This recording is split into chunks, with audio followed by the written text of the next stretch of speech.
Olá pessoal, sejam bem-vindos a mais um vídeo aqui no canal. Hoje eu quero conversar um pouquinho com vocês sobre a conjuntura política brasileira e alguns aspectos específicos dessa conjuntura que eu acho que vale a pena a gente conversar com um pouco mais de calma. Peço para você deixar o like, se inscrever no canal se ainda não for inscrito e vem comigo para acompanhar o vídeo.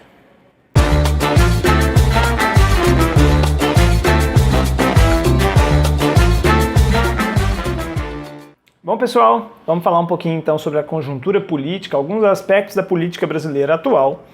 Eu subi um vídeo aqui no canal, vou deixar ele nos cards, falando um pouquinho sobre as faces do bolsonarismo. O que eu dizia lá de forma muito sintética? Que existem várias vertentes, várias formas de ver o mundo, várias coisas, reunidas dentro do que a gente considera hoje como o bolsonarismo, como esse projeto político que está no centro do poder no Brasil. Dentre esses grupos está o conservadorismo, o moralismo, o autoritarismo, o liberalismo, enfim, são várias visões de mundo reunidas ali num projeto político que se estabeleceu, pelo menos desde 2018. Pois bem, dentre essas várias vertentes do bolsonarismo, tem uma que eu acho que merece a gente discutir um pouco mais, que é o liberalismo. Por que eu digo isso? Outras vertentes, como, por exemplo, o conservadorismo, ela acaba sendo um traço desse governo que tem uma relação muito forte com a nossa sociedade. Nós temos uma sociedade majoritariamente conservadora. Então, um governo conservador, querendo ou não, ele acaba conseguindo um grande apoio popular, setores expressivos da população, justamente por esse traço conservador. E assim acontece em outras áreas, no moralismo, nesse suposto combate à corrupção, antipolítico, toda essa narrativa, ela cai bem na população, que é uma população que tomou geriza da política, tomou horror da política, especialmente nos últimos anos. Ok, mas o liberalismo, ele tem um traço um pouco mais complicado. Eu estou dizendo aqui de liberalismo, poderia falar em neoliberalismo, ou vamos pensar no liberalismo de Paulo Guedes e sua turma, ok? Porque o liberalismo é uma tradição político-filosófica extremamente rica, extremamente complexa, mas a gente tem aqui um uso, uma apropriação dessa tradição por essas pessoas que estão hoje no poder. Então é essa visão que interessa, nesse momento desse vídeo. Eu não estou discutindo o liberalismo como teoria, mas sim a visão desses grupos que querem o quê?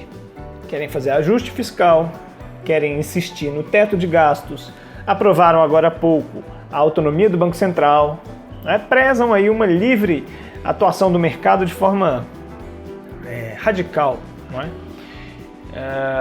Bom, só que esse traço específico do bolsonarismo, embora ele seja então constitutivo do bolsonarismo, que sem dúvida alguma isso ajudou a eleger, isso traz alguns ônus do ponto de vista político. Ser um conservador, ser moralista, isso ajuda até politicamente Bolsonaro. Mas assumir as pautas extremamente radicais desse liberalismo de Guedes e sua turma, talvez traga, é bem provável que traga a Bolsonaro um ônus político e que isso dificulte a sua reeleição em 2022. Então vejam só o que acontece. A gente está num cenário em que esquerda praticamente não tem espaço na esfera pública, nos meios de comunicação, mesmo na Câmara é um grupo muito pequeno. Então o debate político no Brasil está mais ou menos dividido atualmente entre o bolsonarismo com seus traços autoritários e um outro grupo que também é liberal e que talvez queira se afirmar até mais liberal do que o Bolsonaro e que nega o seu autoritarismo e alguns outros traços, seu negacionismo científico, enfim. É mais ou menos esse embate que existe hoje no cenário político brasileiro. Então, grupos aí como o PSDB, de João Dória, Luciano Huck, o próprio Rodrigo Maia, quer dizer, são grupos liberais, muito liberais, mas que se colocam como mais civilizados do que Bolsonaro. Então, vejam só, esse é o embate que está colocado hoje nos meios de comunicação brasileiros, aí, essa oposição. E aí, o que está acontecendo? Bolsonaro está percebendo, pelo menos parece, que primeiro, o auxílio emergencial foi uma coisa fundamental para aumentar sua aprovação durante um período no ano passado. Sua aprovação subiu consideravelmente após o auxílio emergencial. E por outro lado, ele está vendo que sem isso, sem medidas que que são antiliberais, né, do ponto de vista econômico, sem essas medidas, talvez ele perca força política para 2022. Então, a gente começa a ver, né, e vamos ver como é que isso vai caminhar, o Bolsonaro assumindo posições que confrontam em alguma medida esse liberalismo econômico. É o caso do auxílio emergencial, e agora a gente tem um novo episódio que é a questão da Petrobras, porque nós estamos num período de aumento do preço das commodities, dólar alto, combustível muito alto, e caminhoneiros fazendo greve, né? O governo sofrendo pressão da sociedade mesmo. Então, o que ele está fazendo? Interferindo na Petrobras, tentando diminuir impostos, tentando controlar um pouco o preço dos combustíveis, tirando taxação do gás de cozinha. Então vejam só, não é de forma alguma pelos motivos que nós, me incluindo aqui como um grupo progressista de esquerda, que nós gostaríamos. Mas Bolsonaro tem apontado, digamos assim, para a possibilidade de algumas políticas econômicas que têm a função de diminuir um pouco, pelo menos, a abissal desigualdade social brasileira, né? A crise econômico-social profunda que a gente está vivendo.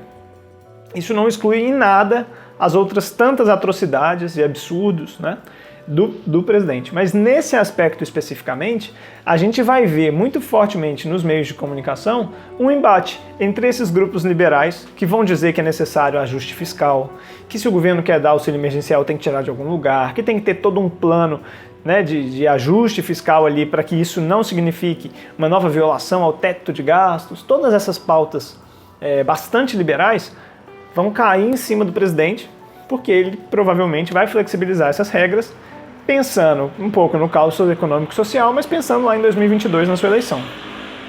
Eu acho que, como grupo de esquerda, a gente tem que se posicionar criticamente a Bolsonaro em tudo quanto for possível, mas nesse aspecto especificamente, quando vier a crítica desses grupos mais liberais, eu acho que é necessário que os grupos de esquerda se posicionem contra esse discurso de ajuste, de teto de gastos, mesmo que isso eventualmente signifique concordar com alguma política que Bolsonaro está fazendo ou está propondo. Mas eu acho que a gente não pode cair também numa retórica de ser anti-Bolsonaro como se isso fosse sinônimo de esquerda, né? Porque não é.